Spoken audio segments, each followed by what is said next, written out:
Во судот во Велес продолжи судењето на тројцата лекари од Гевгелиската болница обвинети за смртта на родилката Маја Кадиева и нејзиното бебе при изведување на царски рез.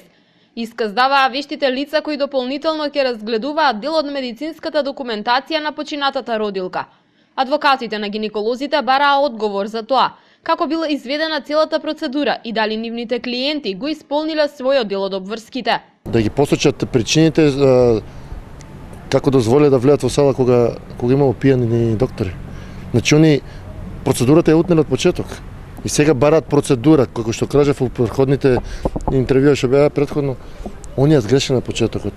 Причината за смртта е неодговорните доктори кои биле пијани, кои ја предизвикале комплетниот прекин на довод на кислород и после се тргнало надале. На вештакот се поставува прашање дали е тоа работено според правилата на болницата, што секако не е прашање што би ги ослободило од одговорност, барем од она што јас го гледам, бидејќи правилата на болницата не мора да значи дека се правила на струката.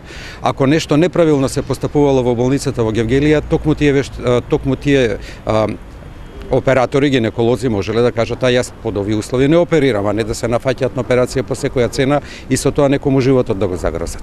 Гинекологот Чалков побара одговор од вештото лице за тоа дали се разгледани упатите што тој ги издал на родилката една недела пред царскиот рез до специјалист интернист и анестезиолог. Рече дека утврдил диспропорција во димензиите на плодот и родилните канали, а спомена дека Кадиева имала изголемено ниво на леукоцити и уринарни инфекции, заради што често и се издавале боледувања.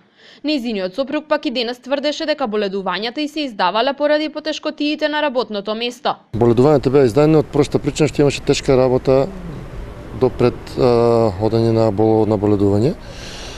Значи мора да се пише некоја дијагноза. Сметаме дека правилно судот ќе утврди постапката и дека нашиот штитеник сметаме дека ниту едно дејствие не е извел за обвинението за кое е обвинет и за кривичното дело за кое се терети. Тоа ќе го докажеме на судот и сметаме дека правдата ќе дојде до крај испитана и правилно утврдена. Смртта на родилката настанала насилно како резултат на задушување. Бебето било родено живо, но починало по 10 минути поради прекин на кислород. Настанот се случи во ноември 2015 година.